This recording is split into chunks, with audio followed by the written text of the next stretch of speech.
আচ্ছা, পয়লা বৈশাখে কি শুধুই জামা কাপড় দরকার? আরও তো আমাদের নিত্য প্রয়োজনীয় কতই জিনিস থাকে বলো।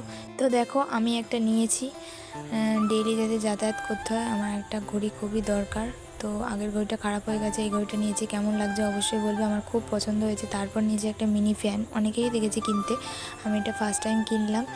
তো গরমের জন্য ডেইলি ব্যাগে রাখার জন্য খুবই ভালো একটা জিনিস। তারপর একটা নিয়েছি ইয়ারবাড, যেটাও আমার খুবই দরকারি। আমার সবই বলতে গেলে দরকারি জিনিস এখানে, যতই হোক।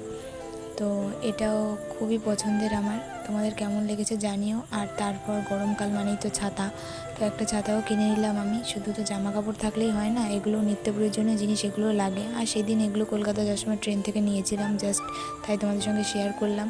এগুলো ভেবেছিলাম যে পয়লা বৈশাখের ড্রেসগুলোর সঙ্গে পরবো, দুটো কানের ছোট ছোট। আর মায়ের জন্য নিয়েছি জুতোটা, কেমন লেগেছে জানিও। আর আমার জন্য নিয়েছি এই জুতোটা, এটাও খুব পছন্দের জুতো। তোমাদের কেমন লেগেছে অবশ্যই জানিও। আর সব শেষে রয়েছে আমার চার্জার, যার একটা কভার শিয়ালদা থেকে সেদিন নিয়েছি। তো আজকে আসি, টাটা।